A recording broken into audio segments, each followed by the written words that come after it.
নারায়ণগঞ্জ জেলার অন্যতম স্বেচ্ছাসেবী সংগঠন একতা ব্লাড অ্যান্ড সোশ্যাল ওয়েলফেয়ার ফাউন্ডেশনের পক্ষ থেকে রূপগঞ্জ উপজেলার তারা পৌরসভার হাজী আব্দুল হাই সুপার মার্কেটে খাদুন ব্রাদার্স স্পোর্টিং ক্লাবের সৌজন্যে প্রায় 200 জনের বিনামূল্যে রক্তের গ্রুপ নির্ণয় ও 100 জনের ডায়াবেটিস পরীক্ষা করা হয়েছে।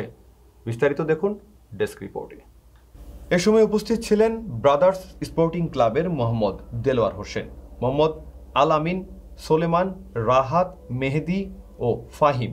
একতা ব্লাড অ্যান্ড সোশ্যাল ওয়েলফেয়ার ফাউন্ডেশনের পক্ষ থেকে উপস্থিত ছিলেন সংগঠনের সভাপতি সলিহিন শাওন, গোলাম শহীদুল, জিতু, রিয়াজুল, বেলায়েত, নিলয় সহ আরও অনেকেই। এ সময় সংগঠনের সভাপতি সলিহিন শাওন বলেন, সংগঠনের শুরু থেকে আজ পর্যন্ত আমরা রূপগঞ্জ উপজেলার বিভিন্ন শিক্ষা প্রতিষ্ঠানের ছাত্রছাত্রীদের রক্তদানে উৎসাহিত করার জন্য রক্তের গ্রুপ নির্ণয় কর্মসূচি করে আসছি এবং সেখান থেকে নতুন রক্তযোদ্ধা তৈরি হচ্ছে প্রতিনিয়ত।